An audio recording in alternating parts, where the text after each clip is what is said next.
আমাদের দুনিয়াতে আসার উদ্দেশ্য কি, কি জন্য আসি দুনিয়ায় বেঁচে? এখনকার তরুণ প্রজন্মকে জিজ্ঞাসা করেন কি জন্য বেঁচে আছে। পলিটিক্যাল পাওয়ারের জন্য, কেউ স্ট্যাটাসের জন্য, কেউ একটা ভালো চাকরি জীবনে প্রতিষ্ঠিত হওয়ার জন্য, বা একটা ভালো সুন্দরী স্ত্রীর জন্য, বা গার্লফ্রেন্ডের জন্য। যারা পৌরত্বে চলে গেছে ওদেরকে জিজ্ঞাসা করেন আপনারা কি জন্য বেঁচে আছেন দুনিয়ায়, আপনার দুনিয়াতে বেঁচে থাকার উদ্দেশ্য কি? কি অ্যান্সার আসে দেখেন।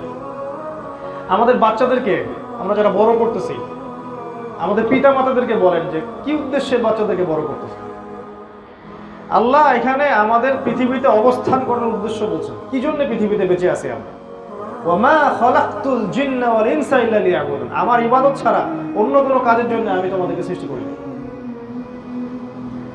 তো এখন সাথে সাথে আক্রমণাত্মক একটা অ্যান্সার চলে আসবে ওই গডলেস ওয়ার্ল্ড থেকে, তাহলে আমরা কি আর হাট বাজার করবো না, তাই না?